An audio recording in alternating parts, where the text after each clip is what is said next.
Welcome back to my channel. तर कसे आहात तुम्ही सगळे? अपेक्षा करते की तुम्ही सगळे मस्त मजेत आणि हेल्दी असाल. तर आज मी ठरवलंच होतं, म्हणजे आजपासून मी ठरवलंच आहे तुमच्यासोबत लाँग व्हिडिओ शेअर करायचे. आणि कसं मी शूट करते, काय अडचणी येते शूट करताना, ते मी या व्हिडिओमध्ये सांगितलं आहे. तर व्हिडिओ शेवटपर्यंत पाहायला विसरू नका, कारण त्याचं कारण या व्हिडिओमध्ये मी शेअर केलेलं आहे. आणि इथे मी शूट करते की रोजची धावपळ माझी कशी, मी हर्षला बघत बघत कामं करते, कशी त्याची काळजी घेत घेत कामं करते, कसं मॅनेज करते हर्ष आणि घरातली कामं, ते मी आज तुमच्यासोबत शेअर करते.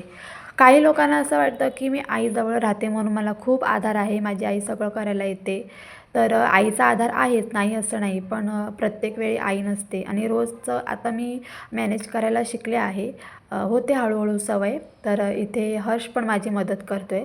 आणि इथे अंथरुणं वगैरे मी काढलेली आहे. हर्षचे पप्पा कामाला गेले, त्यानंतर ही सगळी कामं मला करावी लागतात हर्षला बघता बघता. आणि हर्ष उठतो 9 वाजता, पप्पा जातात ना त्यावेळेला तो उठतो पप्पांना बाय करायला. तर इथे पटापट गादी वगैरे फोल्ड करून घेतली आहे. त्यानंतर जे काही अंथरुणं, शॉल वगैरे आहेत ते मी घडी घालून व्यवस्थित नीट करून व्यवस्थित ठेवत आहे. आणि हर्षची पुढे मस्ती बघालच.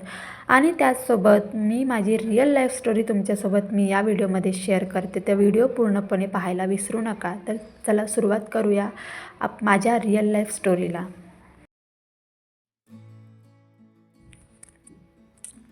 नमस्कार मंडळी, श्री स्वामी समर्थ. मी सौ खुशखुशीबाजी शेलार. आज मी तुम्हाला माझ्या आयुष्यातील अशा काही गोष्टी सांगणार आहे ज्या मी आजवर कधीच कोणाशी शेअर केल्या नाही. मुंबईतलं माझं बालपण, शिक्षणासाठी केलेली धडपड आणि लग्नानंतर बदललेलं आयुष्य. माझं संपूर्ण बालपण मुंबईत गेलं. घरची परिस्थिती खूप नाजूक होती. शाळेतून आल्यावर मुलं खेळायला जायची, पण मी घरी टिकल्या बनवायला बसायची, जेणेकरून घराला थोडा हातभार लागेल. 10वीत असतानाच मी कंपनीत काम करायला सुरुवात केली. शिक्षण आणि काम यांची सांगड घालताना खूप दमछाक व्हायची. मला शिकायचं होतं, पण परिस्थितीसमोर हार मानावी लागली. BAच्या पहिल्या वर्षाला असताना पैशांच्या कमतरतेमुळे शिक्षण सोडावं लागलं. तो क्षण माझ्यासाठी खूप कठीण होता, पण जिद्द सोडली नाही. एका चांगल्या कंपनीत नोकरी मिळवली. आयुष्य स्थिरावते असं वाटत असतानाच लग्नाचं स्थळ आलं. अवघ्या 3 महिन्यात सगळं घडलं. डिसेंबरमध्ये बोलणी झाली, जानेवारीत साखरपुडा झाला आणि फेब्रुवारीत लग्न झालं. मुंबई सोडताना खूप रडू येत होतं, कारण तिथेच मी लहानाची मोठी झाले होते. लग्नानंतर जेव्हा नवीन घरी आले तेव्हा सगळंच वेगळं होतं. माझे विचार, माझी राहणीमान, माझ्या आवडीनिवडी, स्वभाव आणि माझ्या मिस्टरांचा स्वभाव यात जमीन आसमानाचा फरक होता. सुरुवातीचे काही दिवस कसेबसे गेले, पण खरं वादळ तर पुढे होतं. लग्नानंतर एका नव्या जगात पाऊल ठेवलं. Joint family. लोक म्हणतात जॉईंट फॅमिली म्हणजे मोठा आधार असतो. हो, असतोच की. पण या आधारामध्ये कधीकधी माणूस म्हणून आपली स्पेस हरवून जाते. हे कोणालाच कसं समजत नाही. नवीन लग्न झाल्यावर एकमेकांना समजून घेण्यासाठी वेळ हवाच असतो ना. वेळ म्हणजे फक्त हनीमूनला जाणं एवढंच असतं का? तर एकमेकांचे विचार, आवडीनिवडी आणि स्वभाव जाणून घेणं असतं. पण इथे साधं मार्केटला जायचं म्हटलं तरी विरोध होता. अगदी आम्ही नवरा बायको बसून साध्या गप्पा मारत असलो ना तरी त्यावर कोणीतरी बोलणारच. सांगा ना, हे योग्य आहे का? नवरा बायकोच्या नात्यात जर संवादच नसेल तर त्या नात्यात दुरावा येणारच ना. याच लहान सहान वाटणाऱ्या गोष्टी पुढे जाऊन इतक्या मोठ्या होतात की थेट घटस्फोटापर्यंत विषय पोहोचतो. नंतर आरोग्याच्या तक्रारी वाढल्या, आर्थिक ओढाताण झाली. पण या सगळ्यांपेक्षा जास्त त्रास होतो तो म्हणजे आपल्याच घरात फरक वाटण्याचा. कुटुंबाचा आधार हवाच, पण त्यासोबत एकमेकांच्या खाजगी आयुष्याचा सन्मानही राखायला हवा. कारण शेवटी नातं टिकतं ते विश्वासावर आणि एकमेकांच्या दिलेल्या वेळेवर, विरोधावर नाही. आयुष्य कधीकधी अशा वळणावर येऊन उभं राहतं जिथे आपल्याला वाटतं की आत्ता सगळं संपलंय. माझी ही स्टोरी, जी कदाचित तुमच्यापैकी अनेकांच्या आयुष्याशी निगडीत, मिळती जुळती असेल. ही गोष्ट माझ्या आरोग्याच्या तक्रारीची, आर्थिक संघर्षाची, लोकांच्या टोमण्यांची आणि सगळ्यावर मात करून पुन्हा फुललेल्या एका नात्याची. आरोग्याच्या समस्या आधीच होत्या, त्यात आर्थिक ओढाताण भर घालत होती. उपचार करायचे तर पैसे हवे होते, कारण आजच्या काळात कधीच काहीच फुकट मिळत नाही. म्हणून मी ठरवलं की आता जॉब करायचा.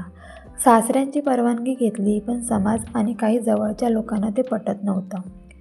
बायकांनी घराबाहेर का जावं, इथपासून ते माझ्या तब्येतीपर्यंत प्रत्येक गोष्टीवर टोमणे ऐकावे लागत होते. मी घराची कामं जेवढी शक्य होईल तेवढी कामं आटोपून नोकरीला जायचे. स्वतःला सिद्ध करण्याचा प्रयत्न करायचे. पण घरी आल्यावर मानसिक शांतता मिळत नव्हती. जगासमोर आम्ही दोघेही हसरा चेहरा घेऊन वावरायचो आणि रात्रभर दोघेही रडायचो. त्याच दरम्यान उपचाराच्या रिपोर्टमध्ये समजलं की आम्हाला इनफर्टिलिटीचा प्रॉब्लेम आहे. तो काळ आमच्या दोघांसाठी खूप कठीण होता. लोक काय म्हणतील या विचारापेक्षा आपण कसं जगणार आहोत हा विचार जास्त महत्त्वाचा वाटत होता. आम्ही एक धाडसी निर्णय घेतला, कुटुंबापासून वेगळं राहण्याचा. सुरुवातीला खूप कठीण गेलं. आर्थिक ओढाताण होतीच, पण शांतता हवी होती. या वेगळं राहण्याच्या काळात आम्हाला एकमेकांसाठी वेळ मिळाला. जो वेळ घरच्या कामात आणि काही लोकांच्या टोमण्यांमध्ये हरवला होता, तो आम्हाला पुन्हा मिळाला. आम्ही एकमेकांशी मोकळेपणाने बोलू लागलो. हळूहळू आमच्यातले गैरसमज दूर होऊ लागले. आम्हाला एकमेकांच्या सवयी, आवडीनिवडी, एकमेकांचे स्वभाव नव्याने कळू लागले. सुख आणि दुःख वाटून घेणारे आम्ही खरे सोबती झालो. आमच्या नात्यात जो दुरावा निर्माण झाला होता ना, तो कमी झाला आणि त्या जागी प्रेमाने जागा घेतली. आर्थिक परिस्थिती आजही सावरतोय, पण आता सोबत भक्कम वाटते. आम्हाला हे उमजलं की जोपर्यंत तुम्ही एकमेकांच्या पाठीशी उभे आहात, एकमेकांच्या सोबत आहात, तोपर्यंत कोणताच टोमणा, जगाचा कोणताही टोमणा तुम्हाला हरवू शकत नाही. आता तुम्ही पाहिलात की मी कचरा वगैरे काढला, लादी पुसली आणि इथे हर्षने बघा काय केलं ते. हर्ष आहे ना, माझा ट्रायपॉड, या कारणाने माझे व्लॉग येत नाही आहेत. ट्रायपॉड लावला ना की हा असं करतो. आता मोबाईल पळता वाचला आहे, ट्रायपॉडलाच होता.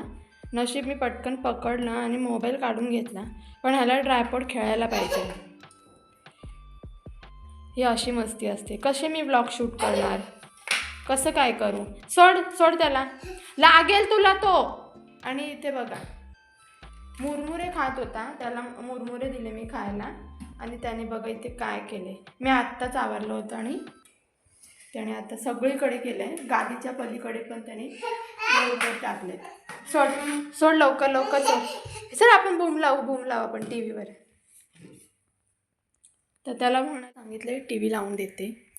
व्हिडिओ असतात ना ते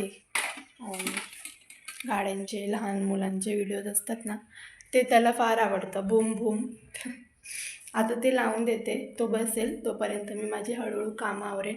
पण यापुढे काही शूट नाही करता येणार, कारण घरामध्ये कुठेच नेटवर्क नाही आहे आणि नेटवर्क इथे असतो फक्त विंडोजवळ. तर इथे मी उभा ठेवते मोबाईल आणि त्याला टी व्ही लावून देते. टी व्ही वायफायशी कनेक्टेड करते मी आणि टी व्ही अशा पद्धतीने लावून देते. त्यामुळे काही पुढचं शूट नाही करता येणार. आणि जेवण वगैरे काय मी बनवणार आहे ते मी फक्त बनवल्यानंतर मी दाखवेन तुम्हाला आज काय केलं आहे. म्हटलं चला आज आहे ना शूट करूया थोडं, म्हणजे हर्षला सांभाळता मी कसं मॅनेज करते घर, त्याला बघून मी कसं घरातली कामं करते, तर ते मी तुमच्यासोबत आज शेअर करते. आणि अशीच दमछाक असते माझी. आणि खूप दिवसानंतर म्हणजे लिंक लागत नाही शूट करायला, म्हणजे कुठून सुरुवात करायची ना हेच कळत नाही. जवळजवळ आता 13-14 दिवस झाले मी काही शूट नाही केलं. पण म्हटलं आज मी नेहमीचं रुटीन दाखवते. मी म्हणजे उठल्यापासून तर नाही दाखवता आलं, पण त्यानंतर फ्रेश वगैरे झाल्यानंतरचं मी जे काही रुटीन माझं आहे ना, ते मी तुमच्यासोबत मी शेअर करते थोडं. आणि इथे मस्त घेवड्याची भाजी आहे, छान तयार मस्त. आणि इथे वरण भाताचा कुकर लावला आहे, वरणाला फोडणी द्यायची आहे. तोपर्यंत मी कपडे टाकून घेते. इथे हर्ष झोपला आहे. तिथे हर्ष झोपला होता ते तुम्ही पाहिलंच असेल. तर म्हटलं कपडे धुवून घेतले होते. माझ्याकडे काही वॉशिंग मशीन नाही आहे, हातानेच कपडे धुवावे लागतात. पटापट कपडे धुवून घेतले आणि त्यानंतर मी कपडे वाळत टाकते पटकन हर्ष उठण्याआधी. नाही तर तो काय करतो, आला ना सगळे कपडे डबमध्ये बाहेर टाकून देतो काढून. तो काहीच करून देत नाही, म्हणजे किती 10 कामं वाढवून ठेवेल त्या म्हणून म्हटलं पटापट ती कपडे टाकून घेते, म्हणजे तो उठल्यावरती त्याला बघता येईल. आणि एडिटिंग करताना नेहमीप्रमाणे हर्ष उठला आणि आता तो काही मला एडिट करून देत नव्हता आणि मला व्हॉईस ओव्हर वगैरे आजच मला पूर्ण करायचं आहे, कंप्लीट करायची आहे एडिटिंग. त्याला म्हटलं मी टी व्ही लावून देते, तर त्याच गाण्यांचा आवाज येत असेल तुम्हाला बॅकग्राऊंडला व्हॉईस ओव्हरमध्ये, तर प्लीज मला समजून घ्या त्यासाठी, कारण आता दुसरा काही पर्याय नाही आहे. आता काही हर्ष झोपणार नाही आहे, कारण तो 2 तासाची झोप घेऊन झालेला आहे. त्यामध्ये मी एडिटिंग वगैरे सगळं केलं आहे आणि ऑलमोस्ट थोडंच एडिटिंग राहिलं आहे आणि तेवढ्यात हर्ष उठला नेहमीप्रमाणे. आय होप की तुम्ही मला समजून घ्याल आणि सपोर्ट कराल.